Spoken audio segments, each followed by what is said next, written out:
반도체 제국의 미래, 정인성 지음. 음, 저도 사실은 이제 뭐 반할모 중에 하나인데요. 반도체를 잘 알지 못하는 사람 중에 하나인데요. 그래도 이제 반도체 제국의 미래 이 책을 읽으면서 배운 바가 많아서 그 내용을 한번 요약해서 한번 말씀을 드리고자 합니다. 그래서 이제 이번 시간에는 일부에 이제 삼성전자의 성공 스토리가 나오고 있거든요. 그거에 대해서 한번 말씀을 드리도록 하겠습니다. 일단 이제 반도체 산업의 기본적인 그 속성에 대해서 우리가 이해를 할 필요가 있을 것 같습니다. 단순함이 만들어낸 살벌한 비즈니스 규칙. 반도체 산업은 기술력이 원가에 미치는 영향이 상상할 수 없는 수준입니다.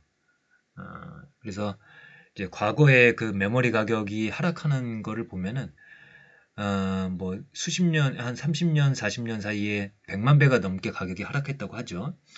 우리가 이제 임금 같은 경우에는 그렇게 하락시킬 수가 없죠. 그러니까 반도체 산업 같은 경우에는 기술력에 의해서 원가에 미치는 영향이 엄청난 산업이다. 이렇게 보시면 되겠고요.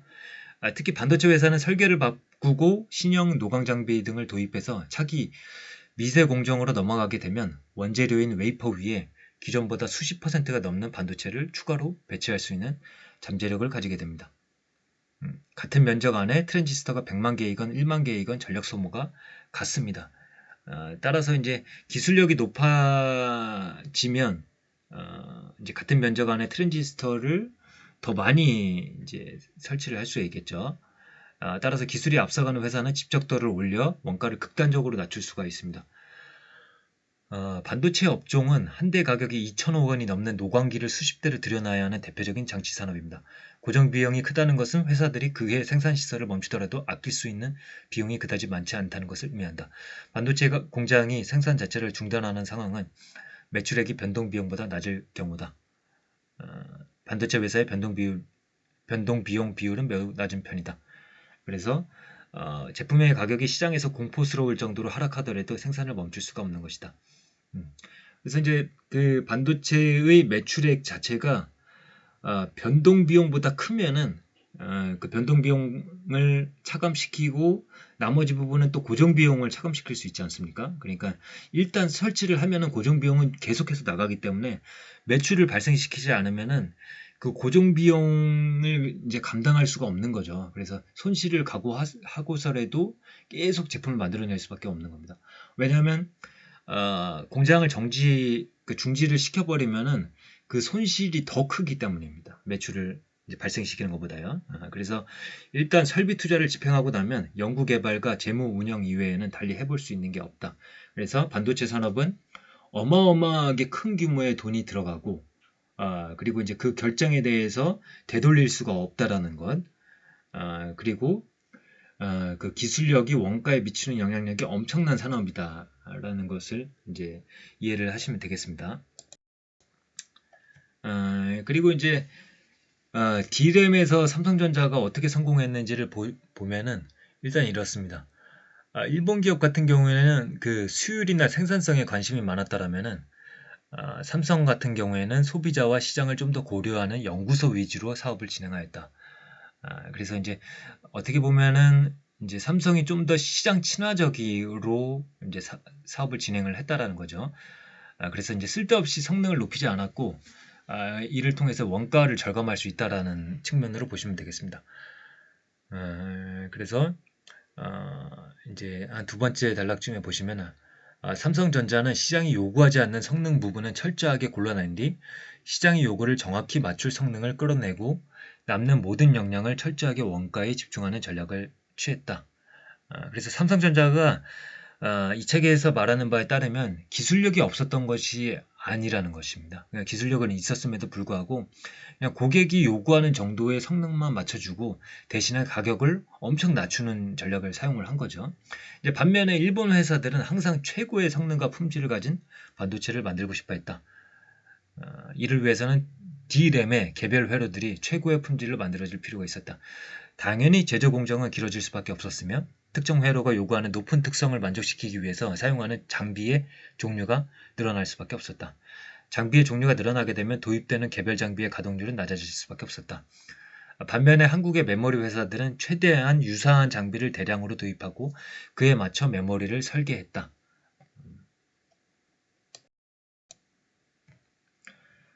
그래서 이제 시장에 들어서자 한국 반도체 업체들은 온갖 노하우를 동원하여 원가를 하락시키기 시작하였다. 삼성전자는 D램 시장의 본질, 나아가서는 반도체 시장의 본질을 매우 빠르게 간파하였다.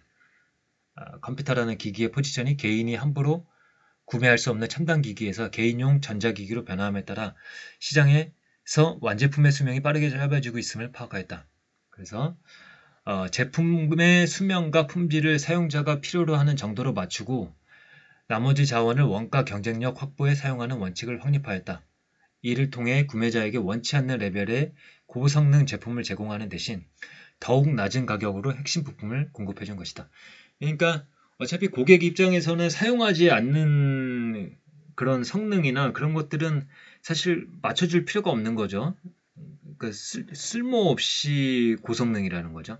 그래서 고객이 원하는 정도에 맞춰주고 가격을 낮춘다. 이런 거죠. 그래서 이 간단한 원칙은 시장 지배자가 매해 수십 %의 원가 경쟁력을 추가로 가질 수 있게 됨을 보여주었다. 시장 리더는 이를 이용해 나머지 경쟁자를 압살하거나 레드오션이 된 시장에서 혼자 블루오션을 만끽할 수 있다는 잔인한 사실이 알려지게 되었다. 그리고 그 사실을 조금 늦게 파악한 일본 경쟁 회사들은 시장 퇴출이라는 큰 대가를 치러야만 했다. 삼성전자는 첨단 기술이라는 것이 무조건 고성능, 고신뢰성을 의미하지는 않는다는 것을 증명하였다. 첨단 기술은 혼자 존재할 수 없으며 언제나 사용자가 존재한다. 사용자들이 원하는 수준의 물건을 가장 빠르게, 가장 저렴하게 제공하는 인적, 물적 기반이야말로 진정한 첨단 기술임을 보여준 것이다. 그래서 우리가 이거는 이제 반도체 산업뿐만 아니라 우리가 하다못해 뭐 커피숍을 할 때도 적용할 수 있는 내용이죠. 퀄리티를 높여서 고객에게 어떤 품질을 최대한으로 높여서 접근을 하느냐, 뭐 그것도 한 가지 방법이 될 수도 있겠죠. 또 하나는 고객이 원하는 최소한의 성능을 맞춘 다음에 그 다음에 원가를 낮춰서 접근하는 거죠. 예를 들자면은 뭐 백종원 씨가 하는 그 백다방 같은 경우가 그런 경우라고 볼 수 있겠죠. 고객이 원하는 아메리카노의 품질을 최소한으로 맞춰준 다음에 그 다음에 이제 원가로 때리는 거죠. 이제 굉장히 용량을 많이 준다거나 그런 가격을 싸게 해서 고객들을 끌어모으는 것이죠. 근데 이제 어떤 전략이 뭐 무조건 맞다 이런 건 있을 수가 없겠죠. 하지만 반도체 산업의 특징을 처음에 저희가 이제 말씀드리지 않았습니까? 그것과 연결해서 보면은 삼성전자의 전략이 이제 좀 더 반도체 산업의 특성에 맞았던 거죠. 그 다음에 이제 세상을 바꾼 저품질 메모리 낸드. 낸드의 성공 스토리는 이렇습니다. 도시바가 시장을 키우려고 삼성의 기술을 라이센싱 해준 행운이 있었고요.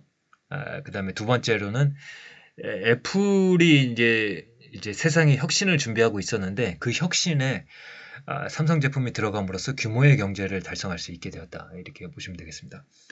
그래서 이제 D램과 플래시 메모리의 차이가 있죠. 그래서 이건 이게 기본적인 내용인데요.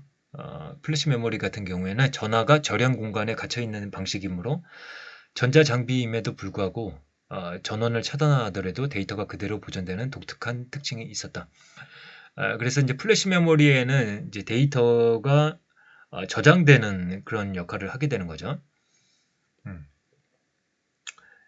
그리고 뭐 이제 플래시를 사용할 때는 데이터를 썼던 영역에 다시 데이터를 쓰기 위해서는 지우기 작업을 한번 해야 했다.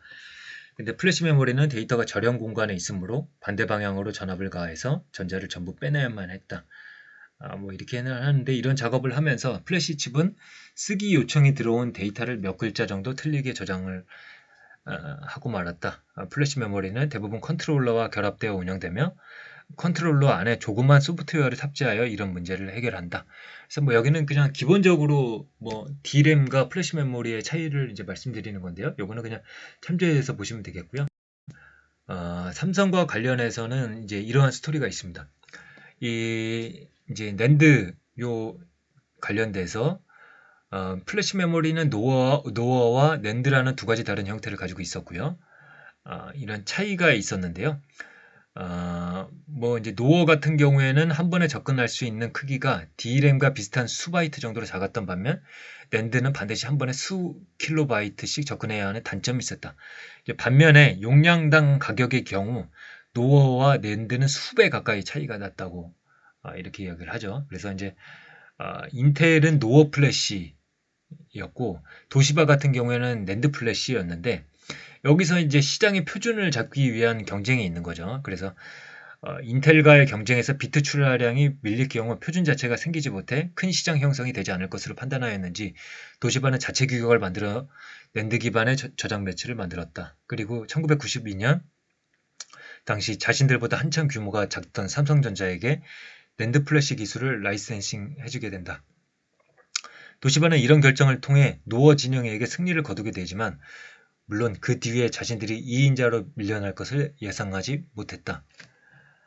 낸드 플래시의 수요자가 다양해지면서 낸드 플래시의 공급이 늘어나기 시작했고 이 시기 D램 시장의 완벽한 승자로 굳히기를 끝낸 삼성전자는 낸드 플래시의 비트당 가격이 D램보다 높음에 주목하였고 낸드의 대규모 투자를 시작하게 된다. 삼성전자는 메모리를 양산해본 경험이 풍부했을 뿐만 아니라 D램에서 얻은 풍부한 현금과 더불어 가용한 유휴 장비들이 있었다. 이를 이용하여 D램 시장에서 전개했던 전략을 유사하게 전개할 수 있었으며 대규모 투자의 결과로 2004년 낸드가 D램보다 비싸던 시대는 종말을 구하게 됐다. 그래서 도시바가 이제 기술을 라이센싱 해준 행운이 있었고 그 다음에 기본적으로 이제 D램에서 아까 말씀드린 그 원가 절감하는 그런 전략을 이제 낸드에서도 이제 할 수가 있었다는 거죠. 똑같이 사용을 했다. 그래서 이제 노어를 중심으로 사업을 전개하던 인텔, AMD, 스펜션 연합 등은 플래시 메모리 시장에서는 되레 역성장을 하게 되었다. 핵심 제품의 선택을 받지 못한 대가는 너무나 컸다.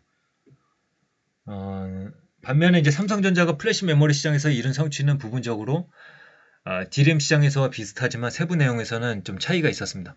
삼성전자는 D램 시장에서는 시장의 단순함을 인정하고 압도적인 원가 경쟁력을 차지함으로써 경쟁 업체를 고사시키는 방법을 사용했다면 낸드 시장에서는 D램의 전략을 사용하되 마켓의 흐름을 읽어 사용자가 원하는 바를 파악하고 가치를 제공하기 위해 낸드와 다른 하드웨어 등을 섞어 솔루션을 제공했다는 차이가 있습니다. 그래서 이제 중요한 거는 삼성전자는 플래시 메모리 시장에서 후발주자였지만 가전 및 휴대전화 사용에서 가지고 있는 이점을 이용하여 부피가 작은 휴대용 저장 장치 시장이 커질 것임을 정확히 예측하여 노어와 낸드 사이에서 낸드를 선택했다.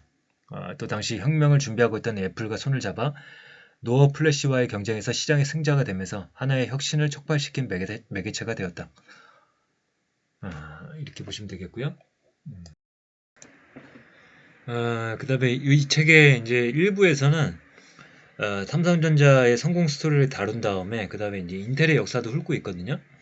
그 내용은 제가 다루지는 않을 거고요. 그 다음에 이제 삼성전자와 인텔을 이제 비교해서 이제 설명할 수 있는 그 장면도 있습니다. 그걸 간단하게 말씀을 드리도록 하겠습니다. 삼성전자와 인텔은 종합 반도체 회사이다. 한 개 회사가 반도체의 설계 및 생산을 전부 담당하는 사업 방식을 뜻한다. 삼성전자의 경우는 전 세계적으로 사실상 동질한 제품을 가격만으로 경쟁해야 하는 위치에 있었다. 자신의 경쟁자들을 압살하기 위해서는 압도적 원가 경쟁력을 지녀야 할 필요가 있었으며 이를 위해 언제나 고가의 첨단 노광기를 도입하고 규모의 경제를 만들어내기 위해 더 큰 공장을 지어야만 했다. 그리고 공장의 효율을 더욱 짜내기 위해서 조금이라도 칩의 크기를 줄이는 설계, 자신의 공장 및 장비 효율에 더욱 적합한 회로 설계까지도 생각해내야만 했다. 그야말로 원가 경쟁의 극을 달리는 것이다. 반면 인텔은 이제 삼성전자 같은 경우에는 이제 메모리 반도체 쪽이고요. 인텔 같은 경우에는 시스템 반도체, 그중에 이제 CPU 쪽에서 이제 특화되어 있었던 것이죠. 인텔은 CPU의 내구성은 10년 가깝기 때문에 감가상각만으로 영원히 동일한 물건을 팔면서 버틸 수가 없다. 인텔 자신의 신형 CPU 성능이 형편없으면 과거 자신의 제품의 발목이 잡히게 되어 매출이 줄어들게 된다. 이를 막기 위해서는 독과점 기업임에도 끊임없이 성능을 향상시키고 전력 소모를 줄여야 한다.